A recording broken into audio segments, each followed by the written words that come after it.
আসসালামু আলাইকুম রহমতুল্লাহি ওবরাকাতুহ। ওয়ালাইকুম আসসালাম ওয়া রাহমাতুল্লাহি ওয়া বারাকাতুহু। জি, সকলে ভালো আছেন? জি, আলহামদুলিল্লাহ। আচ্ছা, আমরা একটু এখনই দোয়া পড়ে নেই, তাওবা করে দোয়া করি, তারপরে হচ্ছে মধ্যে জয়েন হোক, কারণ আমরা ক্লাস শুরু করে দেব। তাওবার নিয়তে সকলেই তাওবা করব। তাওবা করার সময় একটা জিনিস সবসময় মনে রাখবো, রব্বানা যালামনা আনফুসানা ওয়া ইল্লাম তাগফির লানা ওয়া তারহামনা লানাকুনান্না মিনাল খাসিরিন। এটা হচ্ছে হযরতে আদম আলাইহিস সালামের দোয়া। হযরতে আদম আলাইহিস সালাম এই দোয়া করছিলেন যখন তাকে দুনিয়াতে পাঠানো হয়েছিল। তার যে ভুল ছিল সেই ভুল থেকে ক্ষমা চাইতে তিনি এই দোয়া করছিলেন। তো আল্লাহ তাআলার এমনভাবে পছন্দ হয়েছে, আল্লাহ তাআলা কোরআনে এটা আমাদেরকে বলে দিয়েছেন। তো জলাম রব্বানা, হে আমার রব, জলাম না, জলাম না, আমি যে জুলুম করছি, জুলুম যে নির্যাতন করছি, জুলুম করছি আমার কলবের উপরে, আমি আত্মার উপরে যে জুলুম করছি, নির্যাতন করছি, আমি পাপ গুনাহ করাকে হচ্ছে হচ্ছে নিজের কলবের উপরে গুনাহ করা, জুলুম করা। ঠিক আছে, নিজের কলবের উপরেই জুলুম করা।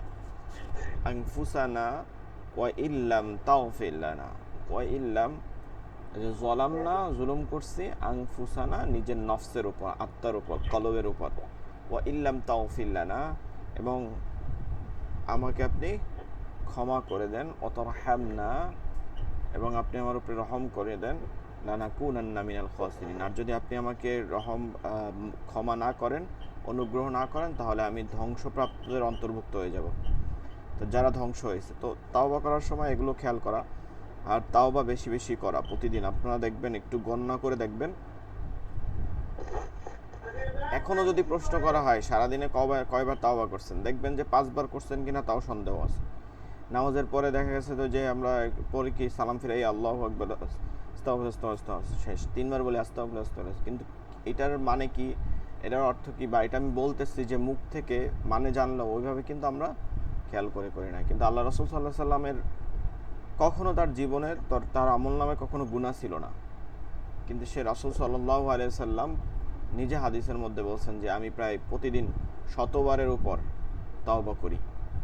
এর জন্য তাওবা করলে মানে শুধুমাত্র গুনাহ থাকলে তাওবা করা না, মর্যাদা বৃদ্ধি করার জন্য তাওবা। তাওবা মানুষের মর্যাদা বৃদ্ধি করে দেয়, ইবাদত কবুল করে দেয়, এবং হচ্ছে মুস্তাজাবুদ দোয়া, মানে যে ব্যক্তি দোয়া করলে দোয়া কবুল হয়ে যায় সাথে সাথে, এই ব্যক্তিদের অন্তর্ভুক্ত হয়ে যায় যিনি তাওবা করে।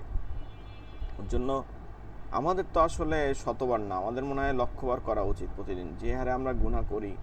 কারণ আপনি বলতে পারেন যে হুজুর গুনাহ কই, আমি তো গুনাহ চোখেই দেখি নাই সারাদিনে। আমরা আসলে গুনাহ, আমরা ওই একজন বলছিল যে, কালেম বলছিল যে সাহাবারা যদি আমাদেরকে দেখতো তাহলে বলতো যে ওরা তো মুসলিম না। এই কথাটা বলতো যে ওরা তো মুসলিম না, ওদেরকে মুসলিম বলে কে। আর আমরা যদি সাহাবাদেরকে দেখতাম তাহলে আমরা বলতাম যে ওরা তো পাগল, এরা এরকম কেমন করে। তো মূলত আমাদের উঠতে বসতে সবসময় গুনাহ হয়। আমরা এমন একটা মানে ইতিহাসে পড়ছি জবানায়, যেই জবানায় মানুষগুলো নিজেদের গুনাহকে নিজে উপলব্ধি করতে পারে না, এটা মনে রাখতে হবে। আমরা কিন্তু ধীরে ধীরে এই দেখা যাবে যে আপনি 20 বছর, 25 বছর, 30 বছর আগে গেলে আপনি ওয়াজে শুনছেন যে হুজুরা বলতো না যে টিভিকে বলতো কি, টিভিকে বলতো শয়তানের বাক্স, বলতো না? শোনেন নাই? ঘরের টিভিতে শয়তানের বাক্স। সাউন্ড বক্স কয়টা বিয়ে বাড়িতে বাজাইছে, যেই ঘরে মাইক লাগায় এরকম সাউন্ড বক্স বাজাইছে, তাদেরকে কিন্তু মানুষ ভালো চোখে দেখতো না। এখন দেখেন, 5জন মানুষ দাওয়াত দিলে সাউন্ড বক্স বাজে 5টা, মানে দাওয়াত দিতে পারে না 5জন মানুষকেও, কিন্তু সাউন্ড বক্স বাজে কিন্তু 5টা। এগুলো হারাম, এগুলো নিষিদ্ধ। এখন আপনার জমানা পাল্টে গেছে, এখন আমরা কেউ বলি না, কিন্তু হারাম কি হালাল হবে? কখনো হবে না। হালাল কখনোই হারাম হবে, মানে হারাম কখনোই হালাল হবে না, কেউ বলুক আর না বলুক। তো সেই কথা হচ্ছে যে আমরা এখন গুনাহ এমনভাবে করছি। আমাদের এক উস্তাদ এই কথা বলতো যে আগে তো টিভি বা সাউন্ডবক্স বা চলচ্চিত্র দেখেন, আমাদের জমানায় দেখছি কিছু তো থাকে, মাদ্রাসার 2-4টা পোলাপান থাকে যে একটু শয়তানি করে, অল্প বয়স থাকে। তো ওই পালাইয়া গেছে, দেখা গেছে জীবনে একবার মানে সিনেমা হলে গেছে, ওইটার রেকর্ড আসছে হুজুরের কাছে, ঠিক আছে? তারা তো এরকমই করে, কোথা দিয়ে কে গেছে এটা রাখে। পিটাইছেও যেরকম, নাম কাইটা দিচ্ছে, ধুমসুধাম পিটাইছে, ঠিক আছে? এখন চিন্তা করে দেখেন, চলচ্চিত্র যারা সিনেমা দেখতেন সিনেমা হলে গিয়া, তারা সিনেমা হলে যাওয়া লাগতো, তারপরে সেইখানে শো করা লাগতো, সময় নির্বাচন করা লাগতো, সবাই কি গেছে? আমাদের জীবনে তো আমরা জীবনেও সিনেমা হলে দেখিই নাই। সিনেমা হলের আশেপাশ দিয়া মানে সিনেমা হল ঢোকা তো দূরের কথা, সিনেমা হলের আশেপাশেও যাওয়া হয় নাই। এখন এরকম অনেক পরিবারও আছে, ঠিক আছে? অনেক পরিবারও আছে যারা জীবনে যায় নাই, কিন্তু এইটা আমাদের কাছে কিন্তু সহজ হয়ে গেছে। একটা মোবাইলের মধ্যে আপনি হিসাব করে দেখেন, এক সময় মেমোরি কার্ডে সিনেমা ভরা যেত, এখন তো মেমোরি কার্ড লাগে না, এখন তো কেউ ভরেই না। এখন তো ইউটিউব আছে, আছে, সার্চ দেন, সাথে সাথে চলে আসে। তো গুণা করা কি কঠিন হয়েছে না সহজ হয়েছে? গুণা করা কি হয়েছে? সহজ হয়ে গেছে। আর আমরা গুণা করি খালি সিনেমা দেখার মধ্যে, কি গুণা? মোবাইলে স্ক্রল করতেছেন না, আমরা অহরহ তো রিলস দেখি নাকি? দেখবেন যে বলে যে হুজুর আমি তো ভালো কাজে দেখি, ওয়াজ টস শুনি। আচ্ছা, 10টা রিলসের মধ্যে 2টা কিন্তু ভেগানা নারী, যাকে দেখা আপনার উপরে জায়েজ না, এরকম কিছু চলে আসে। সো মানে আমরা গুনাহগুলো করি, এটা আমাদের জন্য শয়তান আমাদের এই জবানে সহজ করে দিচ্ছে। এর জন্য আল্লাহ রাসূল সাল্লাল্লাহু আলাইহি সাল্লাম বলছেন যে শেষ জবানে ইমানদার তারাই হবে যাদের কয়লা, যেমন কয়লা হাতে ধরে রাখা যত কঠিন, ঠিক সেই রকম হবে ইমান ধরে রাখা। তো যাই হোক, আল্লাহ তাআলা আমাদেরকে সেইভাবে ইমানদার ব্যক্তি হয়ে, এই দুনিয়ার জীবন তো হচ্ছে মাত্র 2 সেকেন্ড 1.5 সেকেন্ডের জীবন। আমরা যদি শুধু কিয়ামতের প্রথম দিন হিসাব করি, প্রথম দিন হচ্ছে 50,000 বছর হবে, হাসরের প্রথম দিন। আমরা যদি ওই দিনটাকে হিসাব করি, এক দিনটা, আর অন্য দিনগুলো বাদ, অন্য দিনগুলো কিন্তু 1,000 বছর পার ডে, প্রতিদিন অতিবাহিত হবে 1,000 বছর প্রতিদিন পৃথিবীর। তো 50,000 বছরে যদি আমরা হিসাব করি একদিনে, তাহলে আপনি একটু হিসাব করেন তো আপনারা বাঁচবেন কতদিন? আগের মানুষ যারা 100 বছর বাঁচছে, আমরা তো 100 দূরের কথা, আমরা তো এখন অহরহ শুনি 35-40, এর মধ্যেও শুনছি যে মাত্র 28-29 বছর চাকরি করে, জব টপ করে, তো আয়সা ঘুমাইছে, ঘুমের মধ্যে মারা গেছে, বিয়েও করে নাই। তো এটা তো অহরহ হইতেছে। এবং দেখবেন যে 40, 42, 45, 48-এর মধ্যে অহরহ মানুষ আপনার সামনে থেকে চলে যাচ্ছে। আলী রাদিয়াল্লাহু তাআলা বলছেন যে প্রতিদিন আমরা আমাদের মতন ব্যক্তিকেই কবরে নিয়ে যাই, কিন্তু আমরা উপলব্ধি করি না। এর জন্য এইটা আমাদের সামনে থেকে প্রতিদিন হচ্ছে। তো এই হিসাব করলে আপনি দেখবেন 50 বছর হিসাব করবেন, বা 60 বছর, 60-65-র উপরে তো এখন হায়াত নাই বললেই চলে, খুব কম। তো ওই হিসাব করলে আমরা মাত্র 1 সেকেন্ডেরও কম। 100 বছরও যদি ধরি 1 সেকেন্ডে, তাহলে 1 সেকেন্ডেরও কম। তো সর্বোচ্চ 1.5 সেকেন্ড হোক, 2 সেকেন্ডই হোক, যেরকমই হোক আপনি হিসাব করেন। তো একদিনের যদি এত ক্যালকুলেশন হয়, আমরা এই দুনিয়ার জীবনে কি হবে? আমরা দুনিয়াতে অবশ্যই উপলব্ধি করব, দুনিয়াতে আমাদের অবশ্যই বসবাস করতে হবে।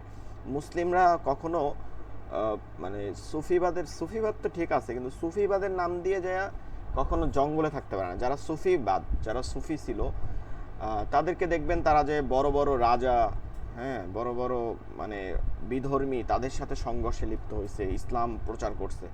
তারা কিন্তু জনবঙ্গলে থাকে না। এখন কিছু বের হয়েছে, গোসল করে না, করে না, তারা নিজেদেরকেই বলে, কিন্তু এটা ইমানদারের কাজ না। কিন্তু দুনিয়ায় থাকা অবস্থায় কি করবে? আখেরাতকে ধরে নিবে, আখেরাতকে নিজের মধ্যে নিয়ে উপলব্ধি করবে, সারাদিন গুনাহ যেন না হয় এরকম চেষ্টা করা, ঠিক আছে? নিজেদেরকে আমরা কনসেপ্ট পড়তেছি কির জন্য? ইবাদতের জন্য, নিজের পরিবর্তনের জন্য। মানে আমরা যদি পরিবর্তন না হইতে পারি, তাহলে কিন্তু কাজ হবে না। আমরা আমাদেরকে এই পরিবর্তন, কলবকে নরম করতে মাঝে মাঝে কবরস্থানে যাইতে হবে, ঠিক আছে? মাঝে মাঝে কবরস্থানে যাবেন, নিজের বাবা মার কবরস্থানে যাবেন, যদি বাবা মা নেই, দাদা দাদি, আত্মীয় স্বজন, এলাকার কবরস্থানে যাবেন, মাঝে মাঝে যাবেন। একা একা যাবেন, বন্ধু বান্ধব নিয়ে না, বা আত্মীয় স্বজন নিয়ে না, একা যাবেন। একা গিয়ে কবরস্থানের পাশে কতক্ষণ দাঁড়িয়ে থাকেন, দেখবেন যে আপনারও ওইখানে কি যাইতে হবে। কবর জিয়ারতের সময় একটা দোয়া আছে, আমরা দোয়াটার প্রথম অংশই সবাই পারি, কিন্তু এরপর কিন্তু আর কেউ পারি না। আসসালামু আলাইকুম ইয়া আহলাল কবুর। আমরা খালি এতটুকুই বলি যে আসসালামু আলাইকুম ইয়া আহলাল কবুর, হে কবরবাসী আপনার উপরে শান্তি বর্ষিত হোক। কিন্তু এরপরে আরো দোয়া আছে, আনতুম লানা সালাফু ওয়া নাহনু লাকুম তাবাউ ওয়া ইন্না ইনশা আল্লাহু বিকুম লাহিকুন। এতটুক পরিপূর্ণ দোয়াটা আমরা পড়ি না। এর পরিপূর্ণ অর্থ হচ্ছে যে হে কবরবাসী আপনার উপরে শান্তি বর্ষিত হোক, আপনি আমাদের অগ্রগামী হয়ে গেছেন, আপনারা আমাদের অগ্রগামী হয়ে গেছেন, আমার আগে চলে গেছেন, এরপরে আমরাও এই একই লাইনে আসবো ইনশা আল্লাহ, এখানেই আমাদেরকেও আবার ফিরে আসতে হবে। তো এর জন্য নিজেদেরকে কবরস্থানে নিয়ে গিয়ে একটু কল্পনা করা যে আমি যত ব্যস্তই থাকি এখানে চলে আসতে হবে। এর জন্য সারাদিন ভর আমরা অনেক গুনাহ করি, উঠতে বসতে চোখের জিনা হয়, হাতের জিনা হয়, কথাবার্তার মুখের ফাহিশা কথা জিনা হয়, ইবাদত বন্দেগী ঠিক মতন হয় না। বেশি বেশি তাওবা করা, আল্লাহর কাছে তাওবা করা যে আল্লাহ আমরা তো শেষ জবানে আসছি, আমরা তো আসলে গুনার মধ্যেই থাকি, গুনার সাগরের মধ্যেই থাকি, তো তারপর আপনি আমাদের ক্ষমা করেন। ওই শুধু আস্তাগফিরুল্লাহ রাব্বি এই যে আরবি পড়া না, এটা তওবা মানে শুধু আরবিতে বলা না, মুখে বাংলায় বলাটাও কিন্তু তওবা।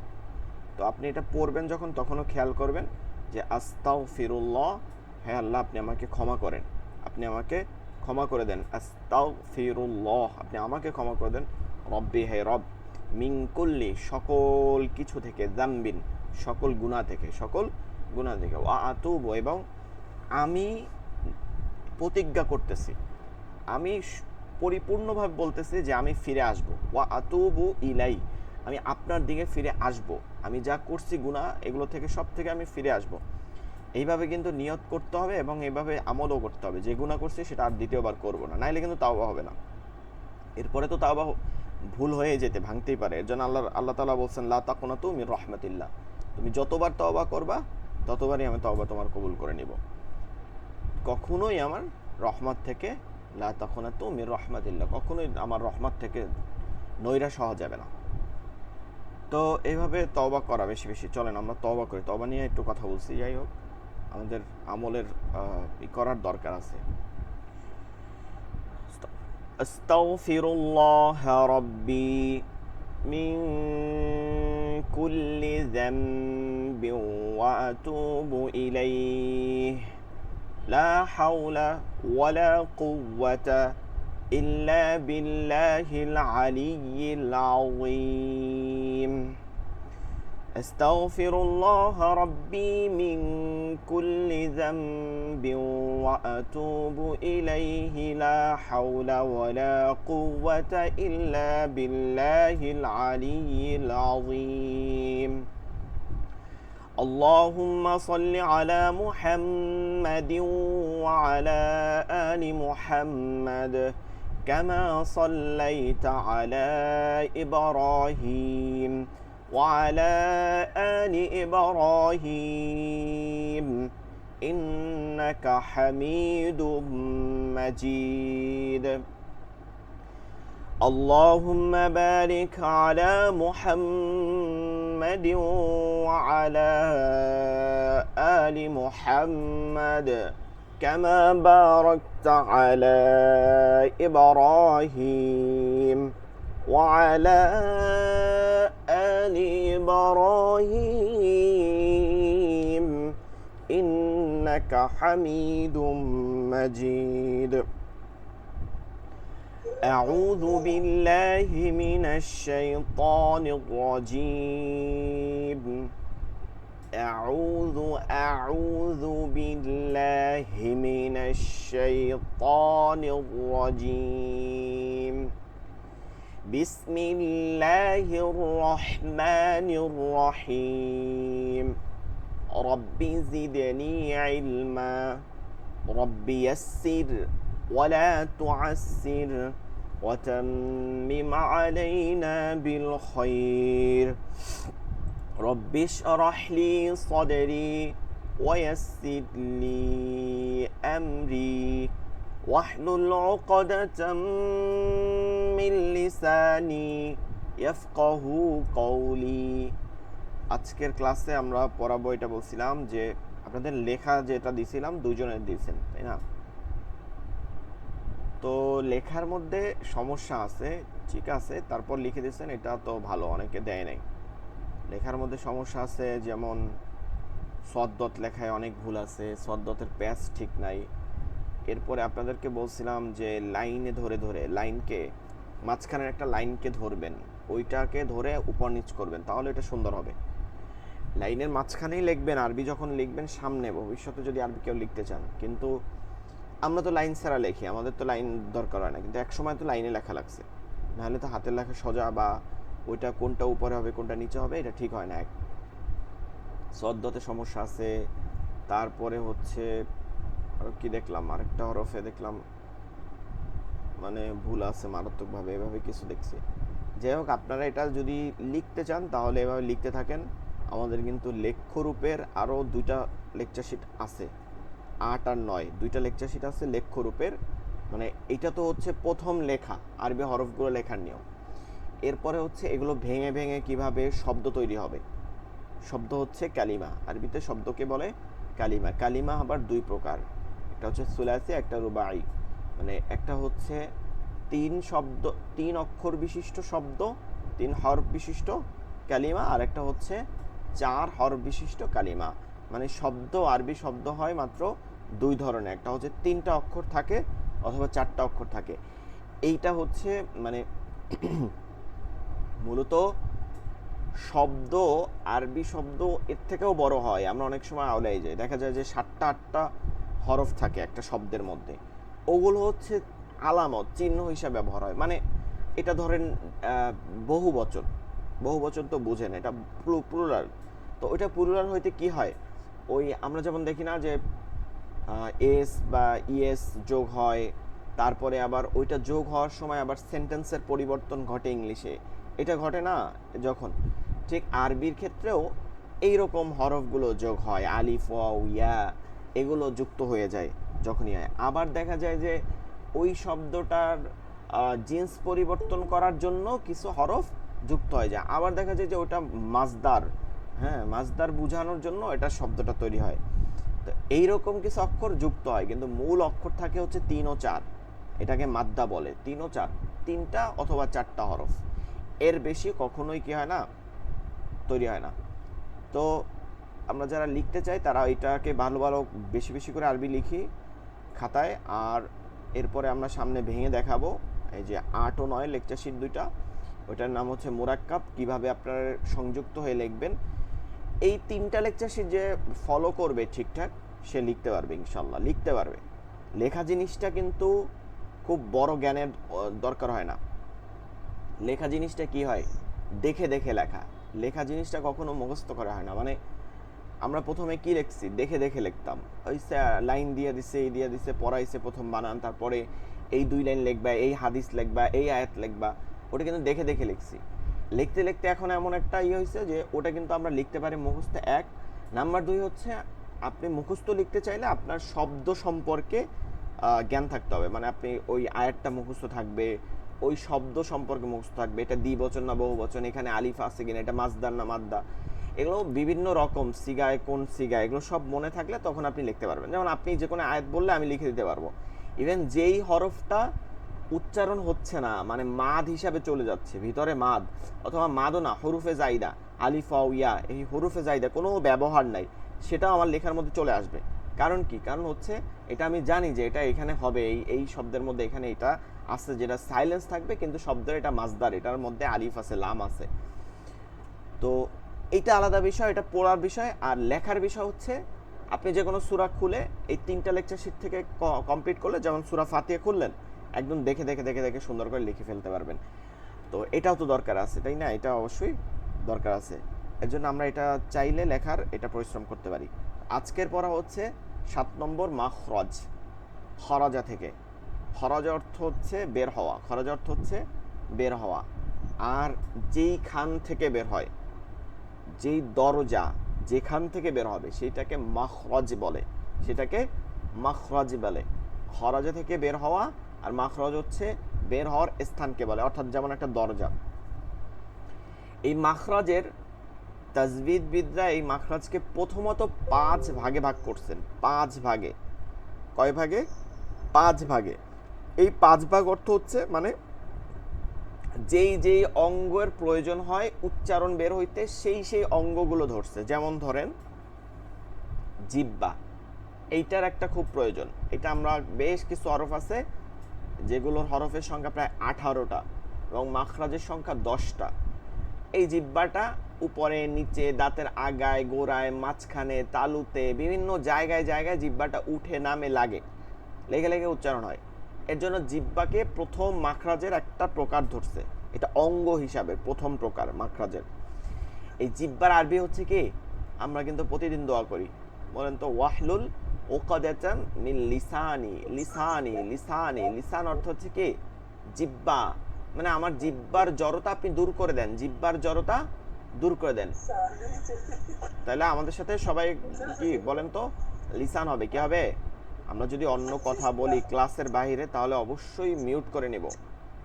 ক্লাসের বাইরের কথা বললে অন্য কারোর সাথে মিউট করে নেব। তো লিসান মানে হচ্ছে জিহ্বা, লিসান মানে জিহ্বা। সবাই আমার সাথে কয়েকবার পড়েন দেখে, মাইক্রোফোন অফ রেখে অন রেখে যেভাবে পড়েন। লিসান মানে জিহ্বা, লিসান মানে জিহ্বা, লিসান মানে জিহ্বা। লিসান মানে কি? জিহ্বা। লিসান মানে জিহ্বা, লিসান মানে জিহ্বা, জিহ্বা লিসান, জিহ্বা লিসান, জিহ্বা লিসান, জিহ্বা। ঠিক আছে, লিসান হচ্ছে জিহ্বা। এরপরে আমাদের আরেকটা প্রয়োজন হয়, সেটা হচ্ছে যে হালক, কণ্ঠনালী, যেখান থেকে আমরা কথা বলি। কণ্ঠনালী থাকে কোথায়? গলার মধ্যে। খাদ্যনালী, কণ্ঠনালী, শ্বাসনালী, এভাবে শুনছেন না? কণ্ঠনালী যেখান থেকে বের হয়ে আসে কথাটা, এইটাকে আরবিতে বলে হালক। আপনাদের দেখবেন যে আমার ক্লাস শুরু করার আগে আমি কিন্তু সকালবেলায় এই লেকচার শিটের সাথে সাথে কিছু ছবিও দিয়ে দিচ্ছি, আবার যেন এটা আপনার কাছে সহজ হয়ে যায়। ছবি আকারে 3-4টা দেখবেন ছবি দিয়ে দিচ্ছি গ্রুপের মধ্যে। তো হালক মানে হচ্ছে কি কণ্ঠনালী। হালক মানে কণ্ঠনালী, যেখান থেকে কণ্ঠের আওয়াজটা মেইন বের হয়। এখানে জিহ্বার প্রয়োজন হয় না, কোনো কিছু না, এখানে শুধু কণ্ঠের প্রয়োজন হয়। এই কণ্ঠনালীকে 3টা ভাগে ভাগ করছে। কণ্ঠনালীতে 3টা মাখরাজ, 3টা ভাগে ভাগ করছে। ওই 3টা ভাগে ভাগ করা মানে 3টা মাখরাজ, 3টা বের হওয়ার স্থান। শুরু মধ্যখান শেষ, শুরু মধ্যখান শেষ, শুরু মধ্যখান শেষ। আকসা বুসতা আদনা, ঠিক আছে, 3টা ভাগে ভাগ করছে। এই হালক এটা না কণ্ঠনালী। হালক মানে কণ্ঠনালী। আমরা কয়েকবার পড়ি হালক কণ্ঠনালী, হালক কণ্ঠনালী, হা লম্বা হা থেকে হালক কণ্ঠনালী, হালক কণ্ঠনালী, হালক কণ্ঠনালী। লিসান জিহ্বা, লিসান জিহ্বা, আর হালক কণ্ঠনালী, হালক কণ্ঠনালী, লিসান জিহ্বা হালক কণ্ঠনালী। এরপরে হচ্ছে 3য় নম্বরে হচ্ছে ঠোঁট। ঠোঁটকে একটা অংশ ধরা হয়েছে, ঠোঁট। ঠোঁট হচ্ছে শাফাতান, ঠোঁটের আরবি হচ্ছে শাফাতান। এখান থেকে 4টা হরফ 2টা মাখরাজ বের হয়, 4টা হরফ 2টা মাখরাজ, 4টা হরফ 2টা মাখরাজ। এই ঠোঁটকে আবার মনে রাখবো আমরা, ঠোঁটের ক্ষেত্রে 3টা ভাগ করছে। একটা হচ্ছে যে এটা শুকনা সাইড, এই যে বাহির সাইড, আর এটা হচ্ছে ভিজা সাইড, এই যে ভিতর সাইড। আর একটা হচ্ছে ঠোঁটটা ভিতর বাহির সব মিলাই গোল হয়ে যাবে, উচ্চারণের সময় গোল হয়ে যাবে, ফাঁকা রাখবে। এইভাবে 3টা ভাগ করছে। তো এই রকম করে উচ্চারিত হবে, এখান থেকে 4টা হরফ হবে। তাহলে এই ঠোঁটকে বলে হচ্ছে শাফাতান, এই ঠোঁটকে বলে শাফাতান, শাফা তান, শাফা তান, শাফাতান। শাফাতান অর্থ হচ্ছে ঠোঁট, শাফাতান অর্থ হচ্ছে ঠোঁট, শাফাতান ঠোঁট, শাফাতান ঠোঁট। লিসান জিহ্বা, লিসান জিহ্বা হালক কণ্ঠনালী, শাফাতান ঠোঁট, শাফাতান ঠোঁট।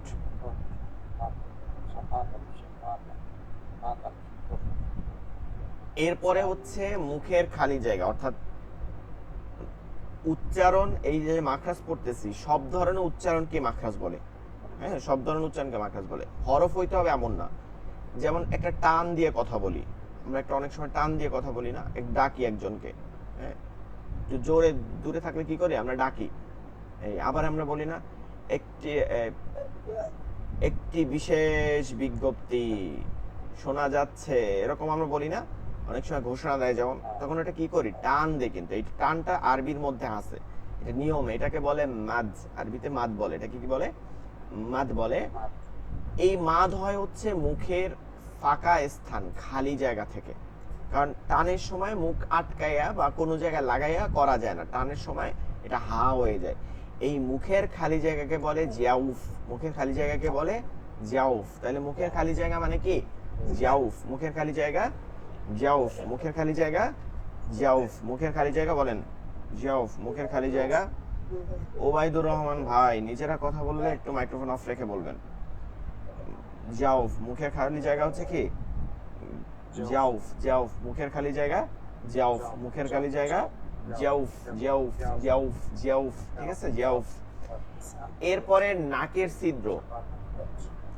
আরবি পড়ার, আরবি হচ্ছে সব থেকে সুমধুর ভাষা পৃথিবীর মধ্যে। সব ভাষার মধ্যে আরবি হচ্ছে সুমধুর ভাষা। আপনি এটা দেখেন, সমীক্ষা দেখেন, সব থেকে সুমধুর ভাষা হচ্ছে আরবি। আরবিতে কবিতা বানানো, অনেক কবি আছে আরবিতে কবিতা বানানো সুন্দর। এই যে কোরআন নাজিল হয়েছে, কারণ আরবির মধ্যে মানে উচ্চারণ শুনতেই ভাল লাগে। তেলাওয়াত শুনতে, এই যে আমরা তেলাওয়াত শুনি, সহজ একটা বিষয়। দেখেন, সব থেকে সুমধুর আওয়াজ ধরা হয়েছে, এটা আমরা বলি নাই, এটা হচ্ছে যে কি বলে, যে স্বীকৃতি দেয় কি জানো, পৃথিবীতে বিভিন্ন এই স্বীকৃতি দেয়। তো তারা সব থেকে সুমধুর আওয়াজ হচ্ছে আজানকে বলছে। কিন্তু মুসলিমরা না, শুধু সারা পৃথিবীতেই বলে সুমধুর হচ্ছে মুসলিমদের এই আজান, আজানের আওয়াজ। এখন হ্যাঁ, কথা আছে, এখন আমাদের গ্রামগঞ্জে কি করে, আল্লাহু আকবার আল্লাহু আকবার মন মতন আজান দেয়, ঠিক আছে, আর শুনলে কষ্ট লাগে। কিন্তু আজানের সুমধুর কথা আপনি দেখেন, এই যে মিশরে হয়, সৌদিতে হয়, বাংলাদেশেও, ভারতেও দেখা যায় বড় বড় মসজিদগুলোতে। বাংলাদেশের এখন মোটামুটি প্রায় মফস্বলগুলোতেও সুন্দর আজান হচ্ছে, শুনতে ভাল লাগে, ঠিক আছে। তো আজান হচ্ছে সব থেকে সুমধুর। আজান কিসে? আজান কি আরবি দ্বারা হয়। আজান আরবি দ্বারা হয়। অনেকে আজানের আবার আমাদের এখন ভুল বোঝায়, অনেকে বোঝায় যে আজান হবে সুন্নতি পদ্ধতিতে, সেটা কোনো টান দেওয়া যাবে না, আল্লাহু আকবার আল্লাহু আকবার এরকম। আজানে কোনো হাদ হয় না, ঠিক আছে। আজান মানে হচ্ছে আওয়াজ ডাকা, আওয়াজ পৌঁছানো। এই আওয়াজ পৌঁছাইতে যদি আপনার বেশি সুর দরকার হয়, আপনি যে কোনো টান দিতে পারবেন, কোনো সমস্যা নেই। এটার উদ্দেশ্য হচ্ছে ডাকা মানুষকে। এইখানে হাদ হয় না, মনে রাখবেন। কারীদের, সকল ইমামদের এইটাই মত। এখন আমরা নতুন কিছু এই বের হইছে যারা সুন্নত পদ্ধতি দেয়, আল্লাহু আকবার আল্লাহু আকবার। এটা কে বলছে? এটা কোনো আয়াত না যেখানে আপনার ই করতে হবে। এটা ডাকা হচ্ছে মূল উদ্দেশ্য। যত সুন্দর করে ডাকতে পারবেন তত এটা ভালো। হাদ হয় না এটার মধ্যে, কেরাতের মধ্যে হাদ হয় না। এটাকে আপনি দীর্ঘ করে বলা। হ্যাঁ, এখন কথা আছে, দীর্ঘ করতে গিয়ে সব জায়গা তো আর দীর্ঘ করা না, সৌন্দর্য ঠিক রাখা। আল্লাহু আকবার, এই যে আল্লাহতে টান দেওয়া, ঠিক আছে, আল্লাহতে। তারপরে হচ্ছে অনেক জায়গায় আমরা বেহুদা টান দিই, সেগুলো না, এগুলো টান দেওয়া। জি বলেন, কি বলবেন? হুজুর ওই দিন দেখলাম ফেসবুকে যে মানে একজনে আজান দিতেছে বাংলা আজান, এটা কি দেওয়া যাবে? বাংলা আজান বলতে কি মানে আল্লাহ মহান আল্লাহ মহান এরকম বলতেছে? আল্লাহ মহান, জি জি। একটা মসজিদে আজান দিতেছে দেখছি আমি। বললাম না শেষ জমানে, আপনি তো শুধু আজান, নামাজ পড়ে না? নামাজ পড়ে তো, বাংলায় নামাজ পড়ে হচ্ছে এই যে আমাদের বাংলাদেশে আছে হিজবুত তাহরির, এরা হচ্ছে ওই যে পন্নী, এরা হচ্ছে নারী পুরুষ পর্দা নাই, কোনোই পর্দা নাই, ঠিক আছে। একদম একসাথে বসে, একসাথে খায়, একসাথে ওঠে বসে, নামাজও একসাথে বসে। বলে হাদিসগুলো নাকি বানানো, সব হাদিস নাকি ঢুকাইছে সব পরে, এই রকম বিভিন্ন কথা বলে। আসলে এখন সে নামাজ পড়ে বাংলায়, আলহামদুলিল্লাহ রব্বিল আলামিন আয়াতগুলো পরে হচ্ছে বাংলায়, সমস্ত প্রশংসা আল্লাহর, তিনি রহিম, তিনি রহমান, এইরকম করে নামাজ পড়ে। আর নামাজকে তারা বলে ব্যায়াম। ওই আল্লাহু আকবার সাথে সাথে মানে আর্মির মতন ঠাস করে চলে যায়, ঠাস করে ওড়ে। মানে এইগুলো হচ্ছে শেষ জমানা, তো ফিতনার জমানা। আজান হইতে হবে আরবিতে। আজান, আচ্ছা সহজ কথা বলেন, আল্লাহ রাসূল সাল্লাল্লাহু আলাইহি সাল্লামের সময় কি কোনো পার্সিয়ান, ফার্সি, আপনি তো সালমান ফার্সির নাম শুনছেন, সালমান ফার্সি কোথার ছিল? ইরানের ছিল না? সে কোথা থেকে মুসলমান হয়েছে? কিন্তু ফার্সি কি আরবিতে পা উচ্চারণ হয় না, পার্সিয়ানকে ফার্সিয়ান বলে, আরবিতে পে নাই। তো তারা তো অন্যান্য ভাষা, শুধু আরবি না, আজমিরাও তো মুসলিম হয়েছে, বিভিন্ন দূর থেকে মুসলিম হয়েছে। তো যদি এইটা অন্য ভাষার প্রয়োজন হইতো, তাহলে তাদেরকে বলে দিত না যে তোমরা অন্য ভাষায় আজান দাও, বা কোরআন তোমরা অন্য ভাষায় পড়ো? সব কিন্তু আরবিতেই ছিল। তো বিষয়টা হচ্ছে এটা খেয়াল করতে হবে। তারপর সাহাবাদের যুগ, হযরত ওমর রাদিয়াল্লাহু তাআলা আনহু অর্ধজাহান শাসন করছেন, আজান যদি বাংলায় বা অন্য কোনো ভাষায় দেয়া লাগতো তাহলে তিনি বলতে পারতেন না যে অন্য ভাষায় তোমরা দাও? সাহাবারাও তো হচ্ছে আমাদের রোল মডেল।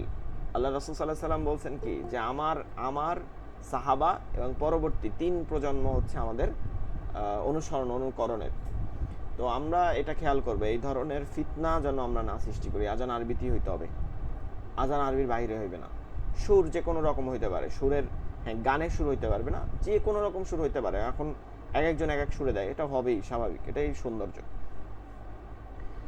তো ওই মানে নাকের বাসি যেটা বল। জি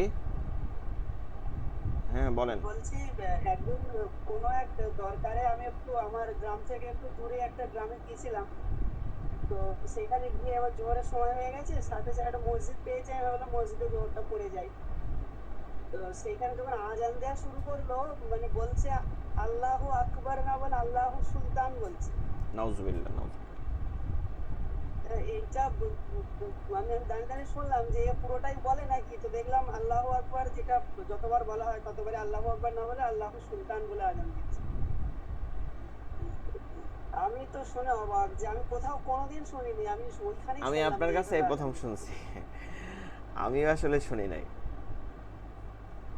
সুলতান বলে এটা শুনি নাই। তবে আমি শিয়াদের আজান শুনছি, ঠিক আছে, সেটা আলাদা বিষয়। কিন্তু মানে এই আল্লাহ সুলতান এই ধরনের শুনি নাই। সুলতানও হচ্ছে আল্লাহ তাআলার একটা গুণনাম বাচক শব্দ। কিন্তু একটা জিনিস মনে রাখতে হবে, আমরা সব কিছুই কি রাখতে পারি, সব রকম ডাকতে পারি না। আজান তো স্বীকৃত, এটা তো এমন না যেটা আমরা বানাইছি। এটা আল্লাহ রাসূল সাল্লাল্লাহু আলাইহি সাল্লামের সময় স্বীকৃত, যে স্বপ্নের মাধ্যমে পাইছে। এটা তো আল্লাহ রাসূল সাল্লাল্লাহু আলাইহি সাল্লাম নিজে থাকা অবস্থায় বেলালের রাতে আজান দেওয়াইছে। সো এইখানে আজান মানে পরিবর্তন ঘটানো, কোনো শব্দের পরিবর্তন ঘটানো এখানে কোনোভাবে যাবে না। এটাকে আমরা যদি বলি উত্তম কাজ করব, তাও জায়েজ নেই, কোনো উত্তম নেই। এটা যেভাবে আছে সেভাবেই বলতে হবে। যাই হোক, আমরা আমরা যদি মনে করি যে উত্তম করব, তাহলে তো নবীজিকে অপমান করা হলো, কারণ উনি তো অপমান না, তাহলে তো সর্বোত্তমটা অস্বীকার দিয়েছেন। করা হইলো। আমি তো অস্বীকার করলাম, তাই না? রাসূল সাল্লাল্লাহু আলাইহি সাল্লামকে অস্বীকার করলাম, আমি নিজে বড় হয়ে গেলাম। আমরা কিছু কাজ যেমন পরিবর্তন ঘটাই, সেটা কেন? সেটা হচ্ছে জবানার পরিবর্তন। যেমন ধরেন একজনে মাসালা দিছে, যে এর মধ্যে একজনে মাসালা দেখলাম কালকে, যে মাইক্রোফোন ইউজ করে যারা নামাজ পড়ছে তাদেরকে আবার নামাজ ধরাইতে হবে মাইক ইউজ করে। মানে হচ্ছে বেরলবির একজনই। তো একটা বিষয় খেয়াল করতে হবে, এইভাবে আন্দাজে ডিলামের কথা বলা, নিজের মন মতন ফতোয়া চাপাই দেওয়া, এটা কোনোই নাই। সারা বিশ্বেই মাইক্রোফোন ব্যবহার করতেছে। কত বড় বড় মুফতি, আমাদের থেকেও বড় বড়, সৌদি, মিশর, বড় বড় ইতে সব জায়গায় ব্যবহার হচ্ছে। আল্লাহ রাসূল সাল্লাল্লাহু আলাইহি সাল্লামের সময় মাইক ছিলই না, মাইক্রোফোন ছিলই না। এখন আপনি যদি তুলনা দেন, সে বলতেছে যে কোন নবী, কোন সাহাবা যদি দেখাইতে পারেন আল্লাহ রাসূল বা সাহাবারা মাইক্রোফোন ব্যবহার করছে, তাইলেই করতেন। সেই সময় তো এটা ছিলই না, আবিষ্কারই হয় নাই। তো সেখানে কেন ব্যবহার করবে, এটা তো প্রশ্ন। আর আজান, নামাজ, এই নামাজের সময় সাউন্ড পৌঁছে দেওয়ার জন্যই তো মুকাব্বির হয়, আরেকজন ভিতরে পিছনে মুকাব্বির হইতে হয়। তো এইটা তো ওই জমানায় ছিল, যে প্রযুক্তিটা ব্যবহার করা গেছে ওইটা ব্যবহার করছে। এক সময় প্রযুক্তি এমনভাবে মসজিদ করতো যেন এক জায়গায় দাঁড়াইলে সব জায়গায় যেন সাউন্ড পৌঁছে যায়, এমনভাবে ছাদটা করতো, গম্বুজটা করতো। এটা তো প্রযুক্তি তৈরি করছে। এখন তৈরি করতে করতে সাউন্ড বক্স আসছে, সাউন্ডবক্সে আজান দেয়া বা এই করা, এটা তো আরো উত্তম কাজ। এটা তো মানুষের কাছে পৌঁছে যাইতেছে, বেশি করে নামাজের মধ্যে তেলাওয়াতটা পৌঁছে যাইতেছে। এটা খেয়াল করতে হবে। এই ধরনের মাসালা দেওয়া যাবে না, যেটা আইনা। এখন এইটা আমরা বৃদ্ধি করছি, ঠিক আছে, এইটা আমরা বাড়াইছি আল্লাহ রাসূল সাল্লাল্লাহু আলাইহি ওয়াসাল্লাম, কিন্তু এটা তো আমরা ইসলামের মধ্যে বাড়াই না। এমন না যে সূরার একটা আয়াত বাড়াইছি, সাউন্ডকে আমরা তেলাওয়াত পাল্টাই বলছি, তা করি নাই। জাস্ট আমরা এইটা যে বিদআতে লিদ্দিন আর বিদআতে ফিদ্দিন, একটা হচ্ছে দিনের মধ্যে বিদআত ঢুকাই দেওয়া, ঠিক আছে, এই যে আজানের পরিবর্তন ঘটানো, এই যে এই পরিবর্তন, এটা বিদআত হচ্ছে দিনের মধ্যে ঘটানো। আর এটা হচ্ছে দিনের জন্য ঘটানো। আমরা দিনের জন্য, আল্লাহ রাসূল সাল্লাল্লাহু আলাইহি ওয়াসাল্লামের সময় টাইলস ছিল না, ফ্যান ছিল না, এসি ছিল না, এখন এগুলো আছে, এগুলো আমরা ব্যবহার করি, এটা তো আমাদের জন্য উপকার। কিন্তু এইটা তো হচ্ছে দিনের সাহায্য করে, এটা মধ্যে ঢুকাই নাই আমরা, শরিয়ার মধ্যে পরিবর্তন ঘটিয়ে নাই, ঠিক আছে, এটা খেয়াল করতে হবে। যাই হোক, আমরা মাখরাজে চলে আসি। আসলে কথা বললে অনেক সময় কথা বলা যায়। তো আমি যেটা বলতেছিলাম, যে সুন্দর আওয়াজ হওয়ার কারণ কি, ভাষাটা সুন্দর হওয়ার কারণ কি, এর অনেক ধরনের ব্যবহার আছে। একটা হচ্ছে নাকের ছিদ্র থেকে কখন কখনো শব্দ উচ্চারণ হয়, নাকের বাসি থেকে, একটু গুনগুন আওয়াজেও হয়, তখন এইটা শুনতে আরো ভাল লাগে। এটার নাম হচ্ছে খাইশুম। নাকের ছিদ্রকে বলে হাই হয় যাবে খাই সোম, খাইশুম। খয়সুম হচ্ছে নাকের ছিদ্র, খয়সুম কে নাকের ছিদ্র, খয়সুম হচ্ছে নাকের ছিদ্র। এখান থেকে কিছু শব্দকে অবশ্যই আমাদেরকে বের করতে হবে, তখন এই সুন্দর। কখনো মুখের ফাঁকা থেকে বের করতে হবে, কখন জিহ্বা থেকে, কখনো হালক থেকে। এই যে দেখেন মিশ্রণ শব্দগুলো, উচ্চারণগুলো কত সুন্দর হবে। তো কয়টা পাইলাম আমরা? 5টা। এই 5টাকে আরবিতে বলে মানাতিকি খমসা। খমসা অর্থ হচ্ছে 5, মানাতিকি হচ্ছে অংশ, অঙ্গ। তাহলে আরবিতে কি বলে? মানাতিকি খমসা, মানাতিকি খমসা, মানাতিকি খমসা, মানাতিকি খমসা, খমসাতুন শেষে গোলতা আছে, গোলহা হয়। মানাতিকি খমসা, মানাতিকি খমসা। মানাতিকি খমসা হচ্ছে কয়টা? 5টি। মানাতিকি খমসা 5টি। 1 হালক কণ্ঠনালী, 2 লিসানি জিহ্বা, 3 শাফাতান ঠোঁট, 4 জিয়াউফুন মুখের খালি জায়গা, জিয়াউফ মুখের খালি জায়গা, 5 নাকের ছিদ্র খাইশুম। ঠিক আছে, আপনারা এই 5টা মুখস্থ করে নেবেন, আমরা লেকচার শিটে গেলে এটা 5টা পাই যাবেন।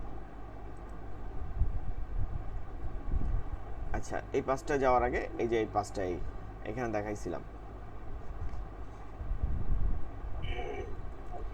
এই যে কণ্ঠনালী। ঠিক আছে, কণ্ঠনালী কি? হালক, কণ্ঠনালী হালক। এইটার আরবিটা আপনাদেরকে একটা ছবি আকারে দিয়ে দেওয়া আছে, হালকের আরবি দেওয়া আছে, দেখবেন ওইখানে আপনার গ্রুপের মধ্যে আছে, খুঁজে নিয়েন, আজকে দিয়ে দেওয়া হয়েছে। হালক কণ্ঠনালী। এরপর হচ্ছে জিব্বা, লিসান জিব্বা, তারপর হচ্ছে শাফাতুন ঠোঁট, শাফাতুন হচ্ছে ঠোঁট, তারপর হচ্ছে মুখের খালি জায়গা জিয়াউফ, নাকের বাসি খয়সুম। এইগুলো একটু 2-3 বার 4 বার করে পড়বেন।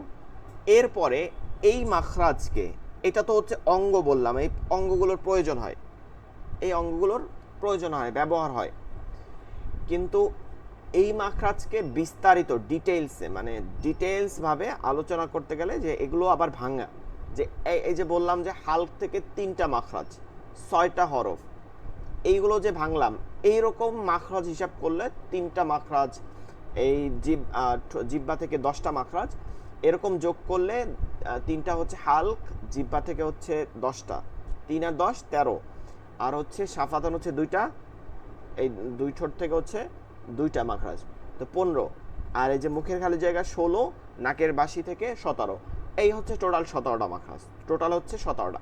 এই 17টা থেকে 29টা হরফ বের হয়। কয়টা হরফ? 29টা, মানে একই মাখরাজ থেকে 29টা হরফ, হ্যাঁ, 2 নম্বর 2টা হরফ, 3টা হরফ বের হয় একই মাখরাজ, একই দরজা থেকে। এবার এই একই দরজা থেকে যখন বের হবে, ধরুন একই দরজা থেকে বের হচ্ছে, এখন আমরা যদি ধরি একটা দরজা, এটা থেকে যদি 3টা হরফ বের হয়, 3জন ব্যক্তি বের হয়, সে কিন্তু একই জায়গা থেকে বের হবে না যদি না বলা হয় তাকে। সে কিন্তু কি করবে? একই দরজা থেকে বের হইলে একটু আগ পিছ এদিক ওদিক থেকে বের হবে, তাই না?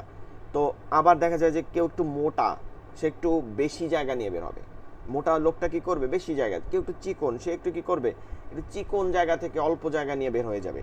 হলকের ক্ষেত্রে এরকম খেয়াল করেন, কিছু হরফ আছে মোটা, কিছু হরফ আছে কি মোটা, সে কি করবে? বের হওয়ার সময় সে অনেক জায়গা নিয়ে নিয়ে বের হবে, সে জিহ্বাটাকে একদম সামনার মোটা পুরোটা লেগে বের হবে, সে হচ্ছে হলক থেকে বের হয়ে আবার উপরে ঘষা দিয়ে বেশ কিছু জায়গা থেকে সে বের হবে। এইরকম বিভিন্ন কাজ করে সে বের হবে। সে যেহেতু মোটা, তার জায়গার প্রয়োজন আছে বেশি। এই মোটাগুলো কি? হরুফুল ইস্তিআলা, সদ্দ তজা খ গাইন অফ করে আছে, সদ্দ তজা খ গাইন অফ। আবার আমরা হচ্ছে এইটা তো পাইলাম যে এখান থেকে বের হবে। আবার হচ্ছে দেখা যায় যে একই দরজা থেকে বের হয়েছে, কিন্তু একটু এই দিক থেকে, ডান দিক থেকে, একটু বাম দিক থেকে, একটু মাঝখান থেকে বের হবে।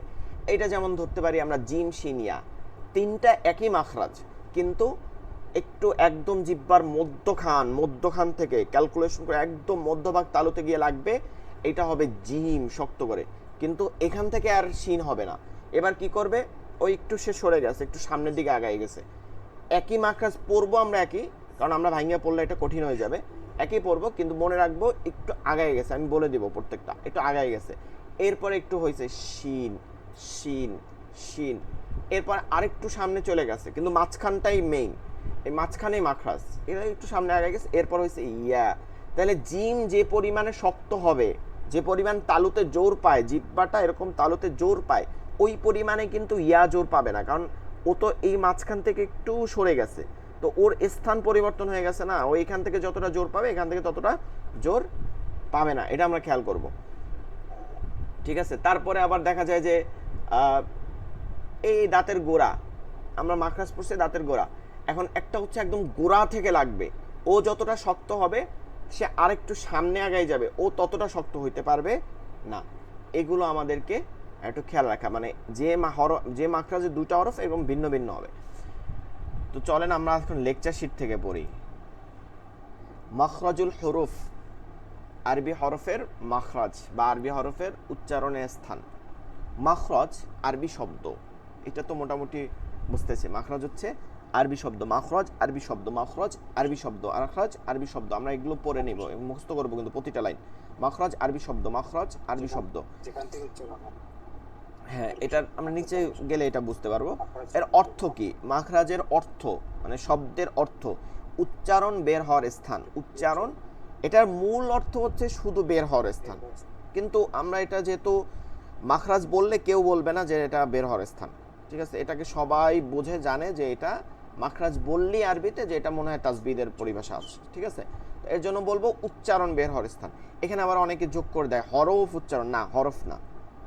আমি বলছি না এইমাত্র যে নাকের বাসি থেকেও কখন উচ্চারণ করতে হয়, আশহাদু আন্না এই যে আশহাদু আন্না আজানের সময় বলতেছে না, আশহাদু আন্না মুহাম্মাদার রাসূলুল্লাহ, এই যে না নাকের মধ্যে নিছি, এটা কি এখানে কি হরফ উচ্চারণ হয়েছে? এখানে হরফ না, এখানে হরফটা ধরে রাখছি, ওর মাঝখানে একটা নাকের বাসি থেকে একটা গুনগুন আওয়াজ করছি, তো আওয়াজটা মানে হচ্ছে উচ্চারণটাই হচ্ছে মাখরাজ। তাহলে এখানে হরফকে শুধু বলবো না, বলবো উচ্চারণ বের হওয়ার স্থানকে মাখরাজ বলে। তাহলে 1 নম্বর আরবি শব্দ মাখরাজ, 2 নম্বর হচ্ছে উচ্চারণ বের হওয়ার স্থান, 3 নম্বর এটা সংজ্ঞা। এটা যে সংজ্ঞা এখানে ব্র্যাকেটে দেখবেন লিখে দিচ্ছি, সংজ্ঞা। উচ্চারণের স্থানকে মাখরাজ বলে, উচ্চারণের স্থানকে মাখরাজ বলে, উচ্চারণের স্থানকে মাখরাজ বলে, উচ্চারণের স্থানকে মাখরাজ বলে, উচ্চারণের স্থানকে মাখরাজ বলে, উচ্চারণের স্থানকে মাখরাজ বলে, উচ্চারণের স্থানকে মাখরাজ বলে। এরপরে 4 নম্বর, এটা হচ্ছে এইটার বিস্তারিত। যে হরফ, যে হরফ, যে জায়গা, হরফটা হচ্ছে ধরেন আপনার কথার কথা গোলহা, এটার ব্যবহার হচ্ছে হালক, জায়গাটা হচ্ছে হালক, অথবা আপনি ধরেন বা, এটার ব্যবহার হচ্ছে শাফাতান, ঠোঁট। তো যে হরফ যে জায়গা থেকে উচ্চারিত হয় বা উৎপত্তি ঘটে, মানে হরফের উচ্চারণ উৎপত্তি ঘটে, সে জায়গাকে ওই হরফের মাখরাজ বলে, তাই না? মানে সব হরফের মাখরাজ এক জায়গা না, ভিন্ন ভিন্ন হরফের ভিন্ন ভিন্ন স্থান থেকে উচ্চারণ হওয়ার কারণে ওই হরফের মাখরাজ বলে। এরপর হচ্ছে মাখরাজ প্রধানত 5 প্রকার। এইমাত্র যেটা বলতেছিলাম, মাখরাজ প্রধানত 5 প্রকার। নিচে দেখেন এখানে ব্র্যাকেটে আমি লিখে দিচ্ছি, এটা কোন হিসাবে? অঙ্গের, মানে যেই স্থানের প্রয়োজন হয়, অঙ্গের যে প্রয়োজন হয় সেই প্রধান উৎপত্তির স্থান, এই উৎপত্তির স্থানের হিসাবে এটা হচ্ছে 5 প্রকার। এই 5 প্রকার নিচে আরবি হরফ হচ্ছে 29টি, আরবি হরফ 29টি, মাখরাজ সর্বমোট 17টি, সর্বমোট হচ্ছে 17টি। এই 17টি মাখরাজ মুখের প্রধান 5টি অঙ্গের, ঠিক আছে, 5টি অঙ্গের সাথে জড়িত, 5টি অঙ্গের সাথে জড়িত থাকে, 5টি অঙ্গের সাথে জড়িত থাকে, যথা হালকি, হালকি কণ্ঠনালী, হালকি কণ্ঠনালী। আমার সাথে সাথে আপনারা মুখে মুখে বলেন, মাইক্রোফোন অফ রেখে বলেন, সমস্যা নেই। হালকি মানে হচ্ছে কণ্ঠনালী, হালকি কণ্ঠনালী। মাখরাজ হচ্ছে 3টি, মাখরাজ 3টি, মাখরাজ 3টি, মাখরাজ 3টি। হরফ কিন্তু 6টি, হরফ হচ্ছে 6টি, প্রত্যেক মাখরাজ দিয়ে 2 হরফ, মাখরাজ হচ্ছে 6টি। তাইলে হালকি মানে কণ্ঠনালী, মাখরাজ 3টি, হরফ 6টি। লিসানি, জিব্বা, লিসানি হচ্ছে জিব্বা, জিব্বা থেকে 10টি মাখরাজ, জিব্বা থেকে 10টি মাখরাজ, জিব্বা থেকে 10টি মাখরাজ, জিব্বা থেকে 10টি মাখরাজ। হরফ হচ্ছে 18টি, হরফ হচ্ছে 18টি। লিসান, জিব্বা, জিব্বা থেকে 10টি মাখরাজ, হরফ হচ্ছে 18টি। শাফাতান, দুই ঠোঁট, দুই ঠোঁট থেকে হচ্ছে 2টি মাখরাজ, দুই ঠোঁট 2টি মাখরাজ, দুই ঠোঁট দুইটি মাখরাজ, ঠোঁট মানে এখান থেকে দুইটি মাখরাজ হবে, দুইটি মাখরাজ 4 হরফ, দুইটি মাখরাজ 4টি হরফ, দুইটি মাখরাজ 4টি হরফ, এ হচ্ছে 28টা। আরেকটা হরফ হচ্ছে মাদের সাথে সংশ্লিষ্ট, আর হচ্ছে জাউফ, এখান থেকে একটা মাখরাজ, একটা হরফও একটা, এই মাদের সময় একটা আলিফের প্রয়োজন হয়, ওই আলিফ হচ্ছে মুখের খালি জায়গা থেকে হয়। এরপর হচ্ছে খয়সুম, নাকের বাসি, এটা থেকে একটি হয় মাখরাজ, কোনো হরফ নাই, বিশেষ কোনো হরফ নাই, সবগুলোই হচ্ছে গুন্না উচ্চারিত হয়। এই যে আমরা পড়লাম যে এই যে নির্দিষ্ট 5টি অঙ্গ আছে, এই নির্দিষ্ট 5টি অঙ্গকে আরবিতে মানাতিকে খমসা বলে, এখানে বাংলায় উচ্চারণটা দেয়া আছে মানাতিকে খমসা বলে। তাহলে আপনারা এই পেজটা মুখস্থ করবেন, যে যত বয়স হোক আর যাই হোক। আমি আরো একদিন আপনাদেরকে বলছিলাম ওই সুতা দিবেন না, আল্লাহর কাছে কিন্তু ঠেকবে না যে আমার বয়স হয়ে গেছিল আমি পড়তে পারিনি। মনে রাখবেন, আবু বকর রাদিয়াল্লাহু তাআলা আনহু কি আপনাদের থেকে কম বয়সী ছিল নাকি যখন ইসলাম গ্রহণ করছে? ওমর রাদিয়াল্লাহু তাআলা আনহু কি কম বয়সী ছিল? খাদিজা রাদিয়াল্লাহু তাআলা কম বয়সী ছিল রাদিয়াল্লাহু আনহা? তারপরে অন্যান্য সাহাবীদেরকে দেখেন, বড় বড় সাহাবা যারা, তারা কি কম বয়সী ছিল? তারা তো এইভাবে কোরআন মুখস্থ করে ফেলছে, হাদিস মুখস্থ করে ফেলছে, লক্ষ লক্ষ হাজার হাজার হাদিস ছিল তাদের মুখস্থ। তো আবার তারাও ব্যস্ত কম ছিল, তারাও তো শাসক ছিল, তাই না? তারা ধনী ছিল। আবু বকর রাদিয়াল্লাহু তাআলা বিশাল ধনী ছিল, ওসমান রাদিয়াল্লাহু তাআলা বিশাল ধনী ছিল, ঠিক আছে? ওসমান রাদিয়াল্লাহু তাআলা শুধু চাবি বহন করতো 40টা উট লাগতো, কেমন ধনী ছিল, বিশাল ধনী। আব্দুর রহমান ইবনে আউফ এ বিশাল ধনী ছিল। ওদিকে আবার আশারায়ে মুবাশশারা ছিল, জান্নাতের সুসংবাদ প্রাপ্ত 10 জন সাহাবা ছিল। আবার বিয়ে শাদীর ক্ষেত্রে বলেন, সংসারের ক্ষেত্রে আপনারা যারা বিয়ে শাদী করছেন খেয়াল করে দেখেন, আপনার একটা বউ নিয়ে, একটা ফ্যামিলি নিয়ে আপনার সাহস উঠে যায়। আর সাহাবাদের কিন্তু কারো একজন স্ত্রী ছিল না, একাধিক স্ত্রী ছিল। এখন আপনাকে আমি বলতেছি না যে কালকে একটা বিয়ে করে ফেলেন, সেটা বলতেছি না, বলতেছি তাদের জীবনযাপন। আবার মানুষ কেমন ছিল, সব থেকে বেটার মানুষ ছিল। আপনার ধরেন কোনো শ্বশুর শুনছেন কয়জন জামাই থাকে যে এক জামাইয়ের কাছে 2 মেয়ে দিছে? এখন এই জবানায় জীবনেও দিবে না। মানে একসাথে 2 মেয়ে বিয়ে করা তো হারাম, এটা জায়েজ নেই। একজন বিয়ে করার পর আরেকজন বোন বিয়ে করলে সাথে সাথে তালাক হয়ে যাবে প্রথম স্ত্রী, তো এর জন্য এটা জায়েজ নেই। কিন্তু তবে মারা যাওয়ার পরে, মৃত্যুবরণ করলে বা তালাক প্রাপ্তের পরে, এটা হচ্ছে যে আলাদা বিষয়। মারা যাওয়ার পরে তো হযরত ওসমান রাদিয়াল্লাহু তাআলা আনহুর একটা উপাধি আছে, যিন নূরাইন, 2 নূরের অধিকারী। কারণ কি? রাসূল সাল্লাল্লাহু আলাইহি সাল্লামের মতন সারা বিশ্বের নবী, মনে করেন তিনি তার প্রথম মেয়ে রুকাইয়া তাকে বিয়ে দিছে, এরপরে তার ইন্তেকালের পরে তার দ্বিতীয় মেয়ে উম্মে কুলসুমকে তার সাথে আবার বিবাহ দিছে। সুবহানাল্লাহ। মানে এরকম কি ছিল ওসমান রাদিয়াল্লাহু তাআলা? ওদিকে আবার শাসক ছিল, ওদিকে আবার ধনী ছিল, ঠিক আছে? তো তাদেরকে খেয়াল করে দেখেন তারা কি করছে। আবার জামিউল কোরআন ছিল, কোরআন সংরক্ষণকারী বলা হয়, তার জন্যই কোরআনকে আমরা এত সহজভাবে দেখতেছি।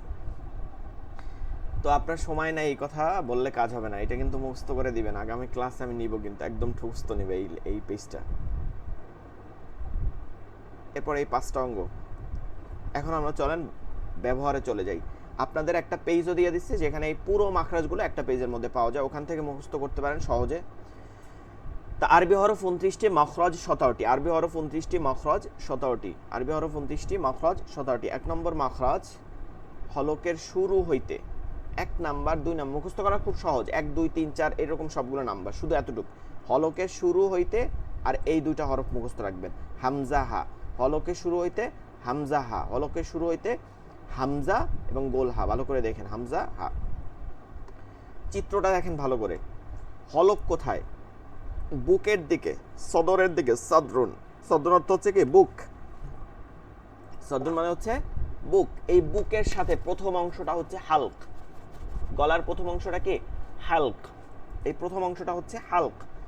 এইখান থেকে এই 2 হরফ উচ্চারিত হয় গম্ভীর আওয়াজে, হামজা হা, হামজা হা, হামজা হা। মাখরাজ কি? 1 নম্বর মাখরাজ হলকের শুরু হইতে হামজা হা। নাম্বার মুখস্থ না করতে পারলেও সমস্যা নাই, শুধু এতটুকু, হলকের শুরু হইতে হামজা হা, হামজা হা।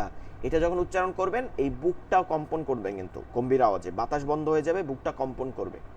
হামজা হ্যাঁ, হামজা হ্যাঁ, আল্লাহ আল্লাহ। আপনারা দেখছেন না জিকির দেয়, আল্লাহ কিন্তু জিকির করতে হয়, সব ক্ষেত্রে জিকির করতে হয়, মন করা জিকির না।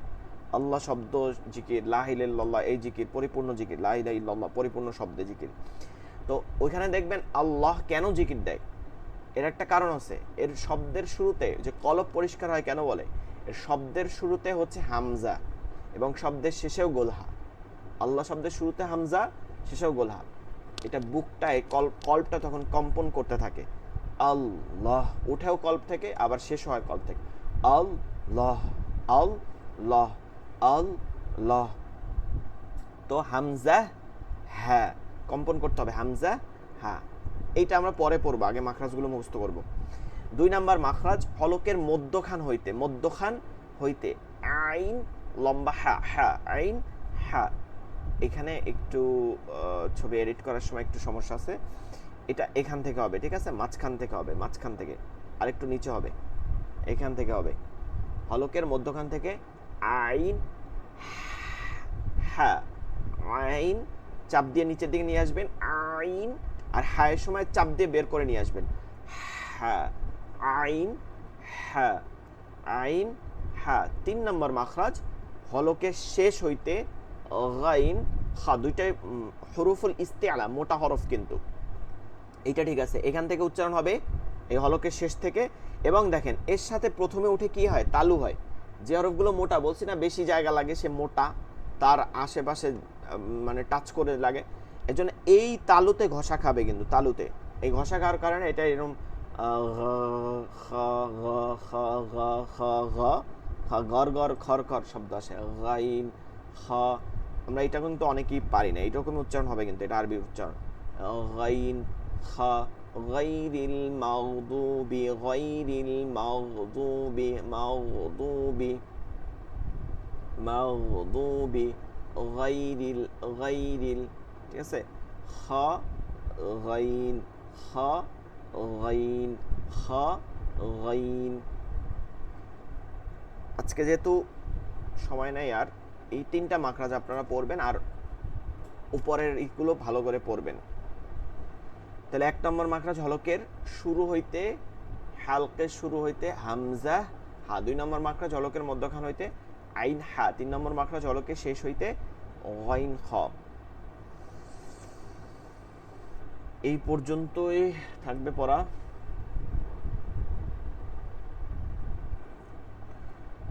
এই পর্যন্তই আমাদের পড়া থাকবে।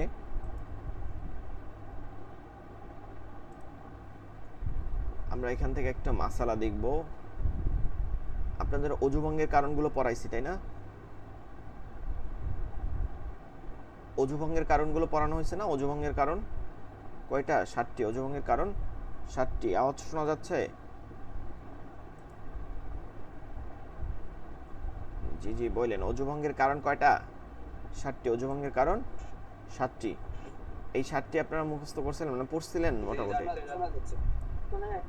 জি জি এই 7টা পড়ছিলেন মোটামুটি ভাবে?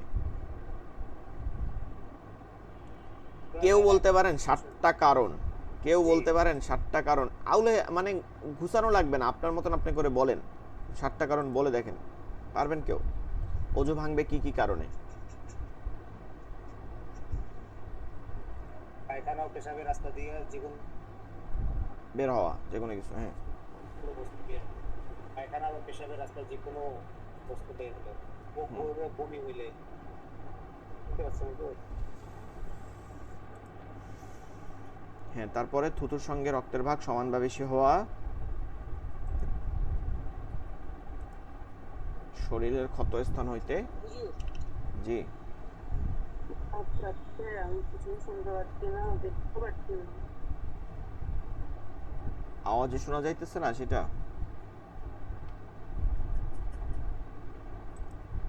শোনা যাচ্ছে মনে হয় ঠিকঠাক হলো। অন্যদের কাছে। মাঝে মাঝে আটকাচ্ছে আর শোনা যাচ্ছে না। আচ্ছা, সবার কাছে এই সমস্যা হয় নাকি বলেন তো? অন্যদের কাছে কোনো সমস্যা আছে?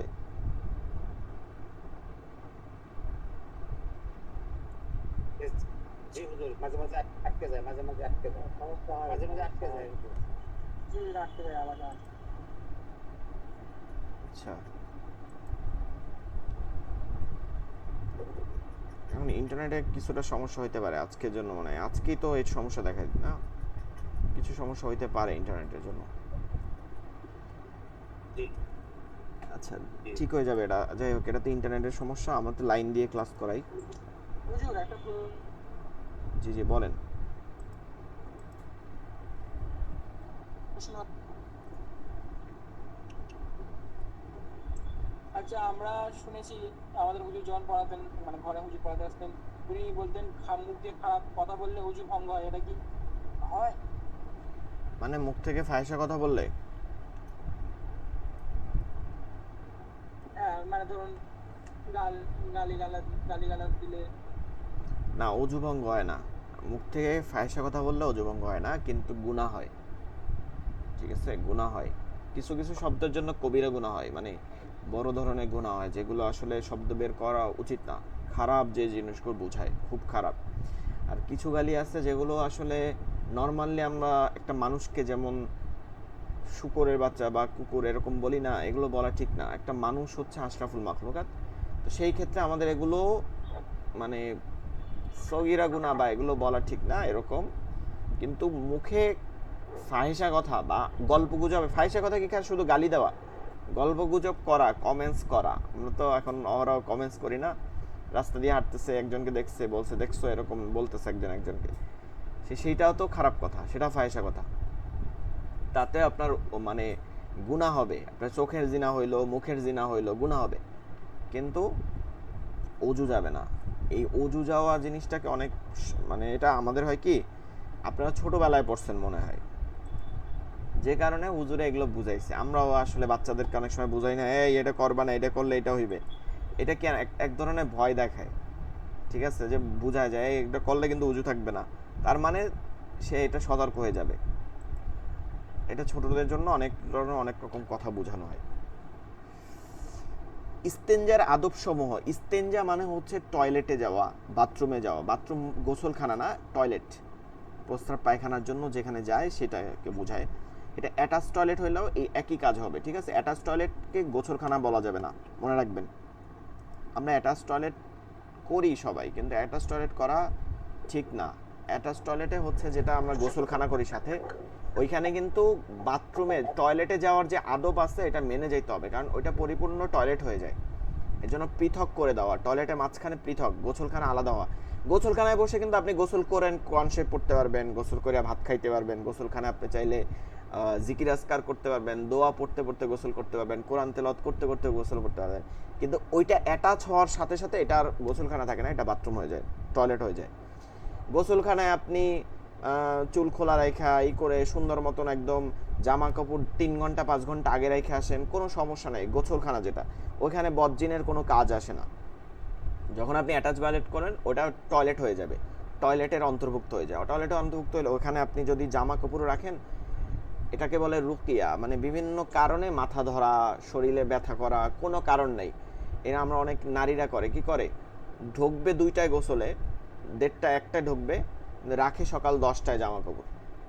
এখানে বদজিন আছে, এগুলো এখানে বসে এই করে, তো এর কারণে, এই আসরের কারণে এগুলো বেশি হয়।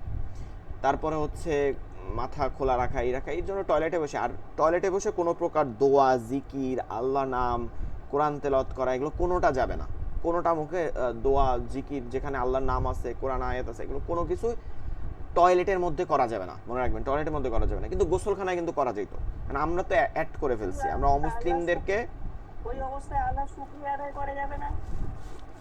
আল্লাহ শুকরিয়া বলতে আপনি মানে মুখে উচ্চারণ করতে পারবেন না।